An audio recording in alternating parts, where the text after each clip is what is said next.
할렐루야. 오늘 저희들 금요예배 예레미야 31장 15절에서 26절의 말씀을 가지고 예레미야 강의 42번째 시간 말씀을 함께 나누도록 하겠습니다. 오늘 나눈 말씀, 이 말씀은 성경에 참 많이 나오는 회복의 그 말씀이죠. 하나님께서 회복이 있을 때 어떤 일이 있었는지 그 경험을 시의 언어로 잘 함축해서 표현하고 있는 그런 내용이 오늘 읽은 본문의 내용입니다. 근데 우리가 익숙하게 알고 있는 그런 내용들이 쭉 이어지고 있어서 이 말씀에 대해서 이해하는데 크게 어려움은 없을 거라는 생각이 듭니다. 그래서 저는 오늘 이 말씀을 가지고 이 안에 들어있는 조금 또 다른 의미를 여러분들하고 좀 나누려고 해요. 그 내용이 뭐냐면 아마 이제 우리도 여러 차례 그런 얘기 이미 나눴던 부분이긴 하지만 하나님을 어떻게 믿게 됩니까? 라는 질문을 던지잖아요. 하나님을 믿는다라는 게 무엇입니까? 라는 그 질문을 여러분들에게 던질 때 하나님을 믿는다라고 하는 것을 여러분들은 어떻게 표현하십니까? 여러분들이 믿고 있다라는 것, 그 내용의 내용은 무엇이고 그 안에 있는 핵심은 무엇입니까? 오늘 저는 이 말씀이 그 질문에 대한 아주 유용한 답변서와 같다라는 생각을 가졌어요. 우리가 하나님을 믿는다고 할 때 말씀을 믿는 거다라고 보통 표현하기도 합니다. 말씀은 하나님이니까 실은 그 말이 그 말이에요. 하나님을 믿으면 말씀을 믿는 거다.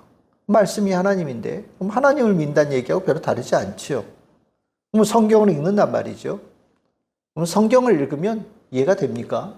우리가 다들 성경 피면 낯선 이름들 잔뜩 등장하고 지명들 잔뜩 등장하고 그러다 보니 그거 누가 누군지 잘 헷갈리다 보면은 그 내용의 핵심도 잊어버리고 또 때에 따라서는 말씀 읽으면 하나님을 믿게 된다고 하는데 말씀 읽어도 하나님을 믿는 데까지 잘 안 다가선단 말이죠.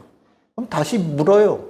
난 말씀을 읽어도 하나님을 믿어지지 않는데 당신은 하나님을 어떻게 믿는 겁니까? 여러분들은 어떻게 믿으십니까? 내가 하나님 믿는다라는 그 근거는 어디에 있습니까? 오늘 이 부분은 물론 다 포괄할 수 있는 그런 정의는 안 되겠지만 우리가 하나님을 믿는다고 얘기를 할 때는 하나님께서 나를 사랑하심을 아는 거예요. 우리가 하나님을 믿는다라는 게 이런저런 저런 얘기들 많이 하지만 그 말씀들, 그 약속들 여러 가지 얘기하지만 그 안에 정말로 나를 사랑하심이 어떤 문구가 아니라 내 삶의 체험이 되는 겁니다. 살아계신 하나님께서 내가 너를 얼마나 사랑하는지, 나를 얼마나 사랑하고 계신지를 알려주세요. 처음에는 그것이 처음 경험하다 보니까 이것이 진짠가? 가짠가? 이게 뭐지? 약간 주저할 때가 있어요. 하지만 하나님께서 우리에게 멈추지 않으시고 계속해서 하나님께서 나를 얼마나 사랑하고 계시는지 알려주셔요.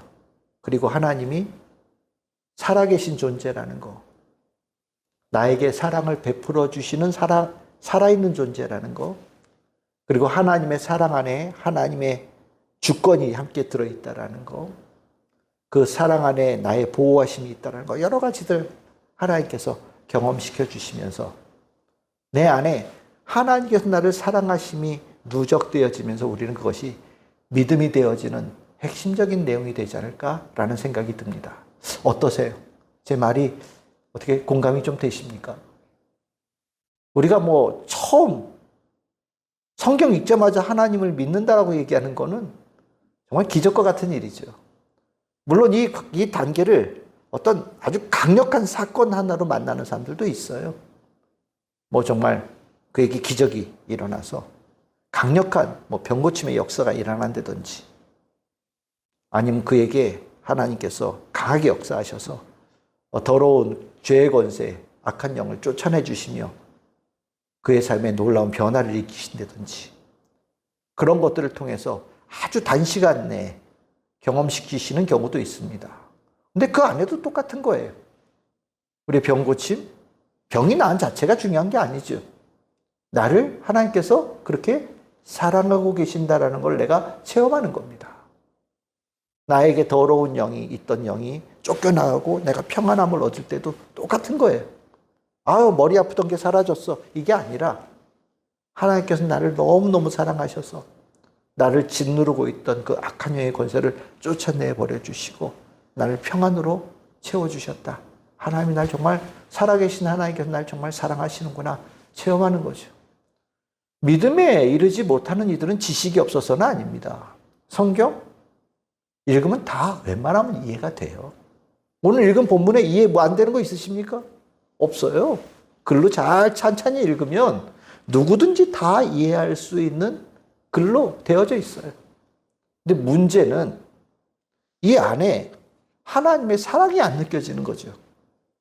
이 안에 하나님께서 나를 향하신 말씀의 그 따뜻한 온기, 때에 따라서는 그 안에 들어있는 엄중한 하나님의 경고의 그 말씀, 하나님의 그 뜻이 이 안에 나를 향해서 강하게 밀물처럼 물려드는 것을 내가 느끼지 못하다 보니 말씀을 읽어도 하나님의 사랑 느끼지 못하고 그러다 보니 믿음으로 연결되지 않는 겁니다. 중요한 것은 어쨌든 하나님의 사랑을 내가 깨닫는 거예요. 오늘 우리가 지금 30장부터 계속해서 하나님께서 예레미야를 통해서 이 내용 중요하니까 글로 써라. 그 내용 지금 우리가 나누고 있는 거잖아요. 하나하나가 다 중요한 내용을 가지고 있어요. 제가 여러분들에게 다 제대로 전달하지 못하는 부족함이 있긴 하지만 예레미야 30장과 31장은 굉장히 중요한 내용들이에요. 우리가 지난 수요일 날 하나님의 영원한 사랑에 대한 말씀을 나눴어요. 그 하나님의 영원한 사랑이 큰 이스라엘 백성들 돌아오게 하는 큰 거대한 흐름으로 나타난다라는 것에 대한 말씀을 나눴어요. 그런데 잘 생각해 보면 하나님께서 큰 일을 이루실 때 그것이 내가 직접 그 하나님의 사랑을 느끼지 못하면 하나님의 영원한 사랑은 역시 믿음으로 연결되지 못하는 거거든요. 내가 하나님의 사랑을 어떻게 개인적으로 느껴서 이것을 어떻게 믿음으로 연결되어질 것인가가 실은 중요한 문제고, 이것은 우리에게 있어서는 일종의 신비로운 영역처럼 남아있는 것이기도 합니다. 하나님의 사랑을 내가 어떻게 느낄 것인가? 어떤 과정을 통해서 느낄 것이고 이것이 어떻게 믿음으로 연결될 것인가? 선뜻 대답하기 어려운 신비의 영역이죠. 근데 오늘 이 말씀 안에 그 과정들이 나와 있어요. 그래서 오늘 예레미야 31장 15절에서 26절 오늘 짧게 나누는 이 가운데 누군가가 하나님을 어떻게 믿게 됩니까? 라고 물을 때에 이런 과정을 통하여서 개개인이 하나님의 사랑을 알고 깨닫게 되어지면서 믿음이 되어져 가는 겁니다. 라고 설명해 줄 수 있고, 여러분들도 여러분들이 가지고 있는 믿음을 그렇게 정리하고 또 그렇게 잘 체계를 잡아갈 수 있는 은혜가 있기를 소망합니다. 오늘 그러면 이제 이 사랑에 관한 문제를 우리가 다룰 텐데, 하나님의 사랑을 첫째로 중요한 것은 내가 하나님의 사랑을 찾아 나서서 그걸 만날 수 있느냐? 못 만납니다. 내가 하나님의 사랑을 찾아서 하나님을 찾아서 만날 수 있다면 실은 하나님의 계신 그 존재를 내가 제대로 모르고 있는 거예요. 하나님의 사랑은요, 하나님께서 우리에게 자신을 보여주심으로 시작되어지는 거예요. 그래서 우리가 이것을 뭐라고 표현하냐면 하나님께서 자신을 드러내신다, 하나님께서 자기를 계시하신다라고 표현하는 거예요. 여러분들은 그 은혜 받은 사람들이에요. 하나님께서 먼저 여러분들에게 하나님이 자신을 드러내 주신 거예요. 드러내 주셔서 우리가 그 하나님과 만남이 시작되어지면서 믿음으로 연결되어진 은혜를 받은 사람들이에요. 그래서 믿음을 주신 분이 누구시라고요? 하나님이다 이렇게 얘기하는 거예요. 왜? 시작이 하나님이시니까. 그 믿음의 본질이 사랑인데 그 사랑을 알게끔 되어지는 그것 또한 하나님께서 먼저 자기를 드러내 주심으로 시작되어진 일이기 때문에 우리는 이 하나님과의 믿음에 관한 부분에 있어서 제일 먼저 생각하셔야 될 것이 무엇이냐? 하나님께서 자기를 드러내심으로 시작되어진다. 그럼 두 번째 문제가 나오죠. 하나님은 그러면 어떤 자들에게 자기를 드러내시냐? 이 문제가 나오는 거예요. 뭐 많은 사람들이 있잖아요.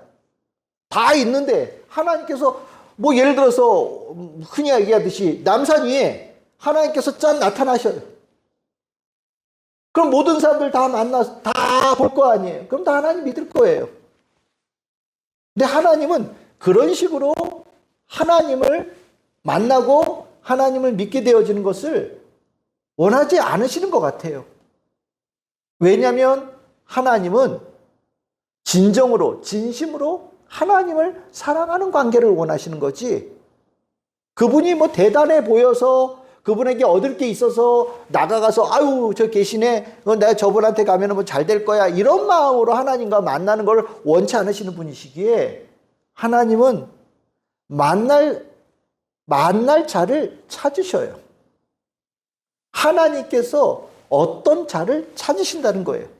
그 찾으셔서 하나님께서 나타나시는, 자기를 계시하는 존재가 어떤 사람이냐? 우리가 주일날 나누듯이 어떤 사람이겠습니까?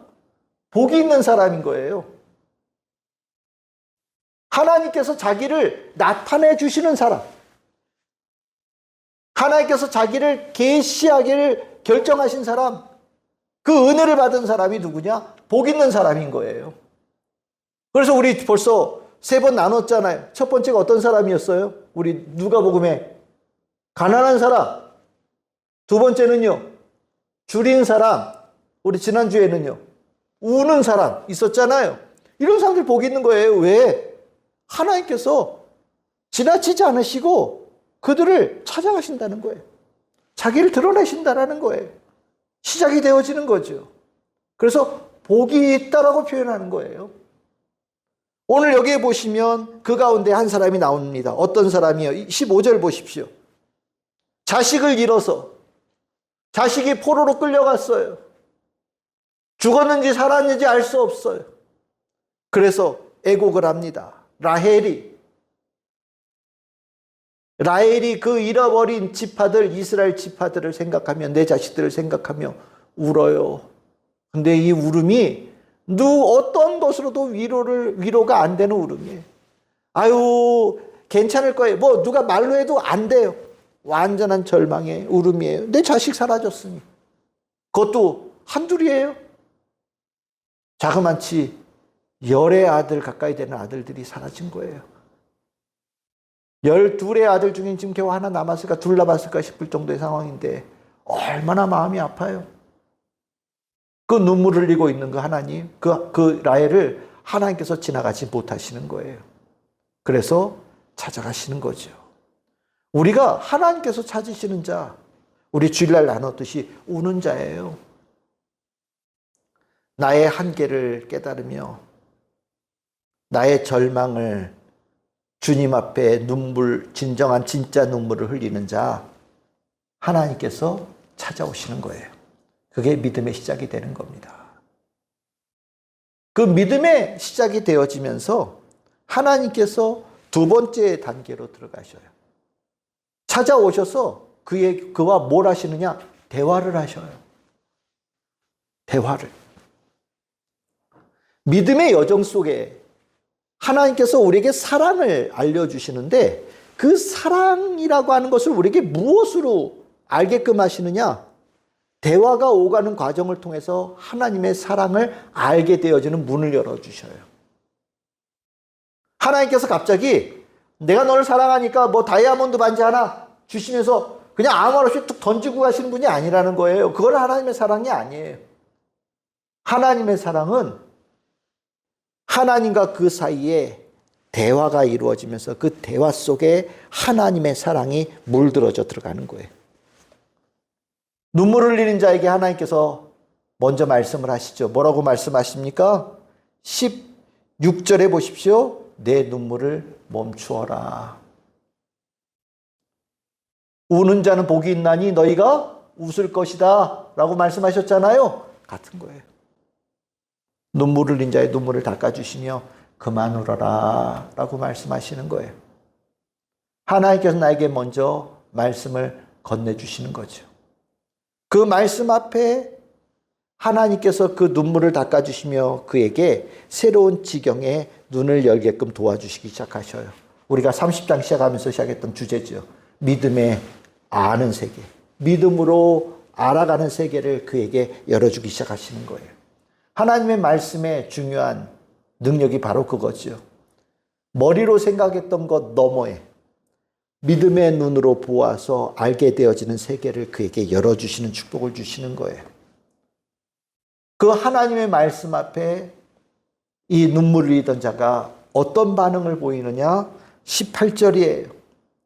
18절에 제가 죄인이라는 것을 고백합니다. 내가 죄인이라는 게 내가 뭐 그러면 득이 된다라는 생각이 들어서 하는 그 죄인의 고백이 아니에요. 하나님께서 먼저 말을 걸어주시며 믿음의 세계를 열어주기 시작하실 때 그 안에 나의 존재를 깨닫게 되어지는 은혜를 받는 거예요. 그래서 이제까지 나에 대해서 고백하지 못하였던 진솔한 나를 고백하는 거예요.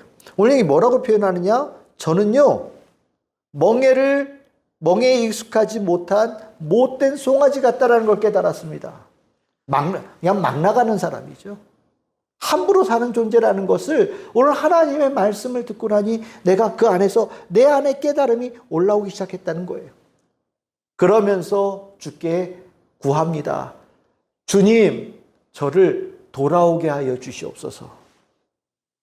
주님께서 돌아오게 하시면 제가 돌아갈 수 있겠나이다. 하나님께 내가 갈 테니 도와주세요 라는 얘기를 하는 게 아니에요. 모든 것을 하나님께서 만들어주세요. 전 그래야 뭔가 이 눈물이 그치고 하나님께서 저에게 알려주시는 세계로 갈 수 있는 자가 됩니다. 완전한 하나님에 대한 주권을 인정하는 자로 대화가 이어지는 거예요. 그리고 그 가운데서 이 모든 부끄러움들이 용서받을 수 있음을 제가 압니다. 참 죄송하지만 제가 용서를 구하기에도 너무나도 부족한 존재이지만 감히 주님께 용서를 구하고 회복시켜 주시는 은혜를 구합니다. 참 귀한 대화가 이루어지는 거예요. 이제까지 한 번도 해보지 않았던 대화가 내 인생에 펼쳐지는 거예요. 믿음이라는 게 그런 거예요.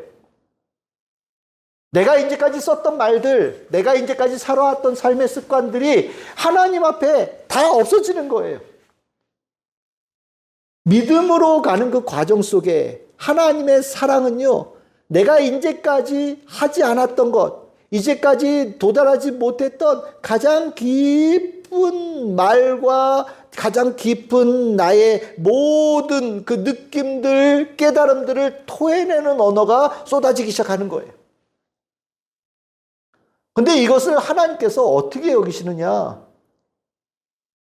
내가 몰랐다, 너 그렇게 나쁜 애인지 몰랐다, 이렇게 표현하시는 것이 아니라 하나님의 사랑을 진심으로 구하고 하나님을 내가 사랑합니다라고 표현하는 하나님을 향한 갈망으로 이런 말을 듣는다는 게 중요한 거예요.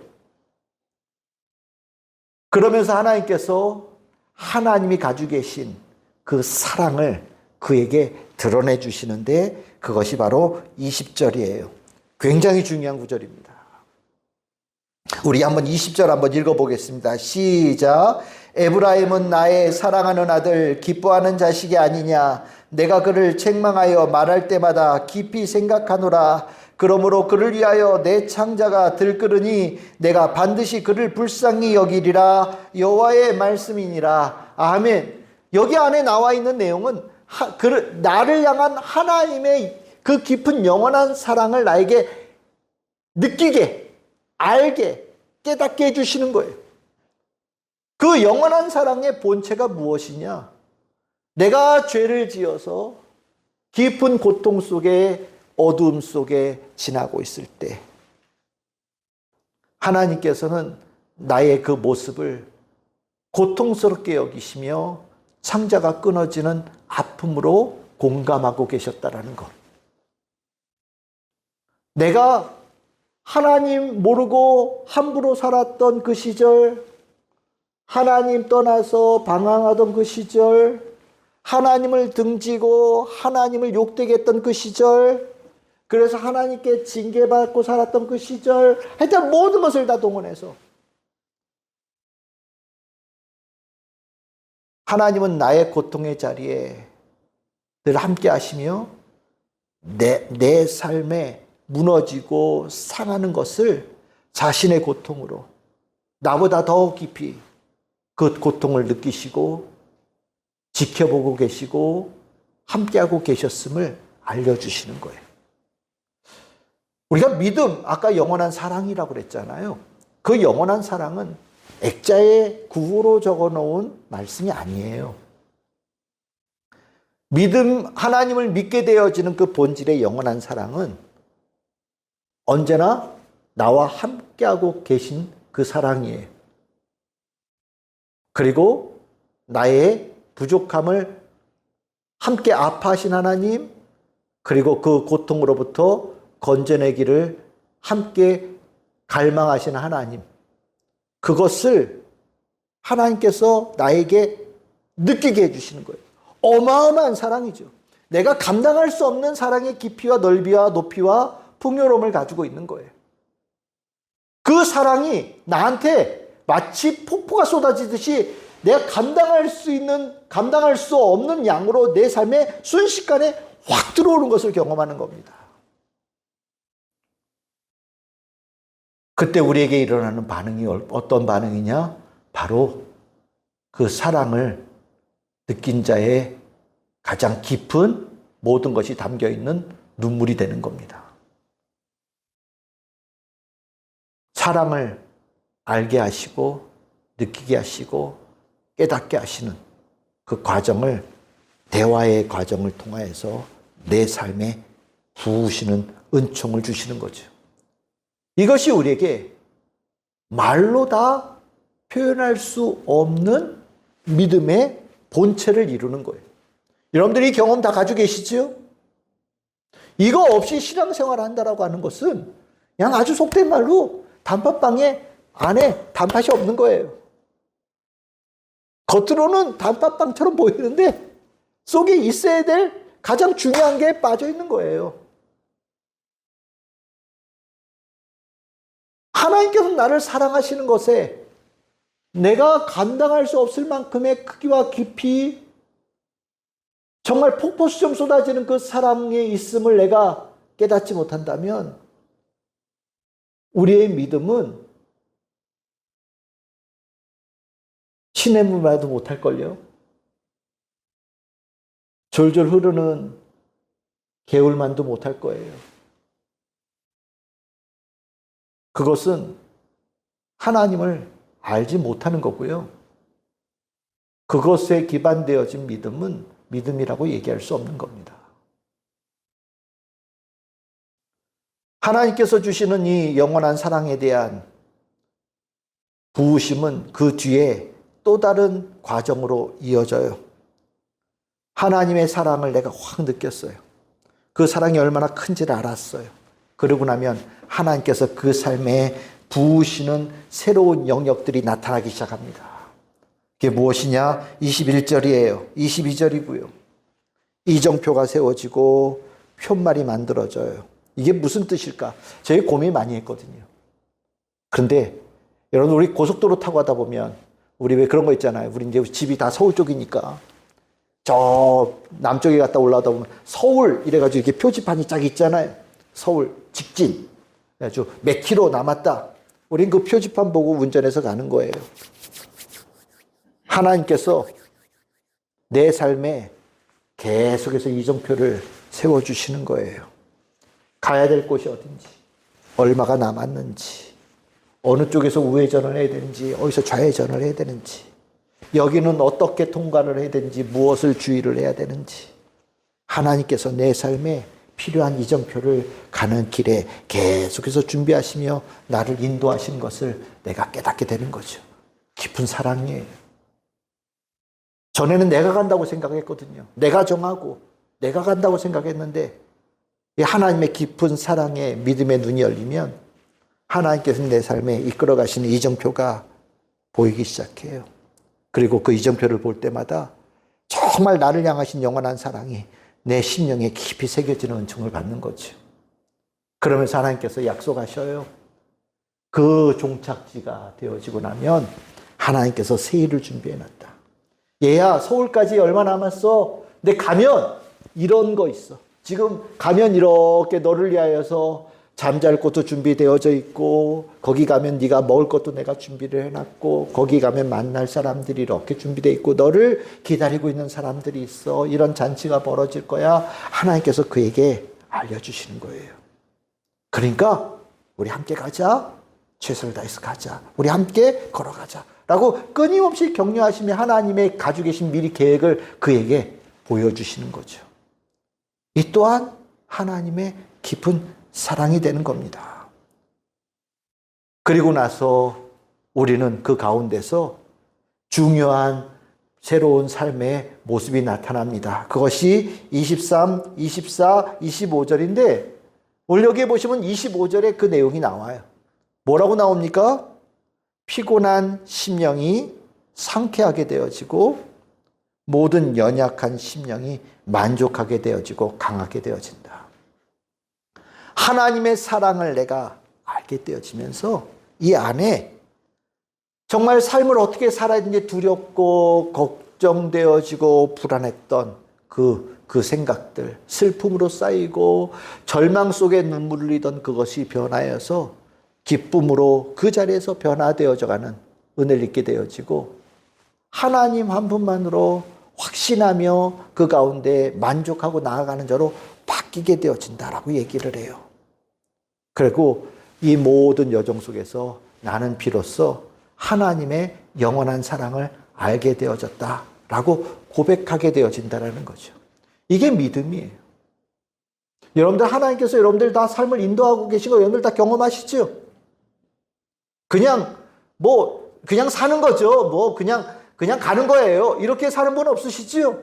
우리가 오늘 살아가는 모든 사람들 여정 속에 하나님께서 계속해서 내 삶에 잊지 않으시고 이정표를 세우시며 우리는 세심하게 인도함을 받는 복받은 사람들이거든요. 그것이 사랑이고요. 그것이 우리들이 하나님을 믿게 되어지는 중요한 본체가 되는 거죠. 이 하나님에 대한 영원한 사랑을 깨달으며 믿음을 얻게 되어지는 이 귀한 경험을 갖게 되어지면 26절이 굉장히 인상적인 표현이잖아요. 내가 깨어보니 내 잠이 달았더라. 이게 무슨 얘기일까요? 저는 이 표현을 이렇게 했으면 좋겠어요. 영원한 하나님의 사랑을 깨닫는 믿음을 가진 자가 되어졌더니 행복한 꿈 꾸는 것 같았다. 그 믿음을 갖게 되어지더니 내 삶이 행복한 꿈과 같은 인생으로 바뀌었다. 꿈과 같다라는 게 허무한 걸 얘기하는 게 아니잖아요. 정말 꿈이야 생시야 라고 구별이 안 될 정도로 너무나도 행복한, 너무나도 감사한, 지극히 아름다운 삶의 모습을 꿈과 같다라고 표현하지 않습니까? 우리가 믿음의 세계, 믿음의 삶을 산다라는 것, 영원한 하나님의 사랑을 내 삶에 직접 깨닫고 그것을 간직하는 자가 된다는 것은 꿈꾸는 자와 같은 자가 되는 거예요.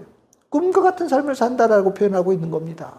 이 단어 안에 수만 마디로 표현해야 될 것을 한 단어로 응축한 기품이 있다고 저는 생각해요. 결국 우리가 믿음 생활한다라고 하는 것은 달콤한 꿈꾸는 것 같은 삶을 행복한 꿈꾸는 것 같은 삶을 우리가 살아가고 있는 것이 되는 거죠.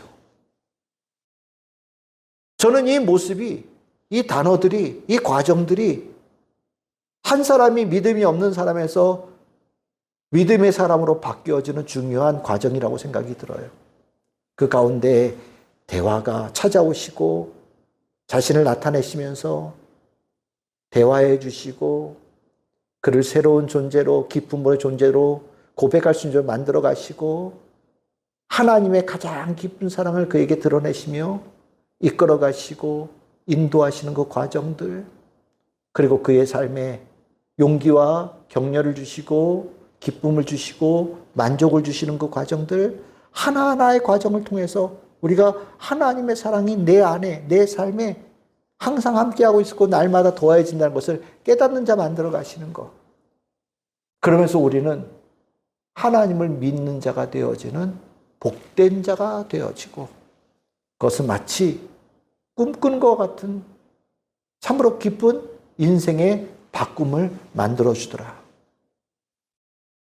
저는 오늘 이 말씀이 누군가 믿음이 무엇이냐, 믿음을 어떻게 갖는 것이냐라고 물어볼 때 여러분들이 자신감을 가지고 전해줄 수 있는 답이 되기를 원합니다.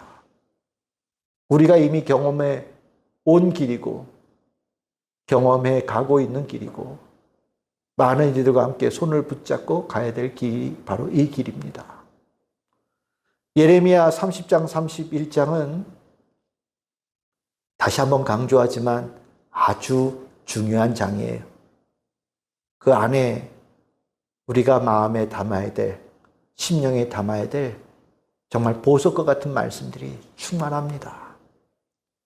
오늘 이 금요예배 더운 날 이 지친 몸을 이끌고 주님 앞에 나와 예배드리는 우리 성도들, 그리고 이 시간 온라인으로 예배드리고 있는 우리 성도들, 하나님께서 주신 이 말씀에 여러분들께서 참 내가 주님의 사람으로 오늘 살아온 거 감사하구나, 기쁘구나, 나는 복된 자구나 다시 한번 깨달으며 하나님께서 나를 향하신 영원한 사랑을 심령에 깊이 더 간직하는 참 믿음의 사람, 그 축복의 사람 모두가 되기를 주님의 이름으로 축복하고 축복합니다.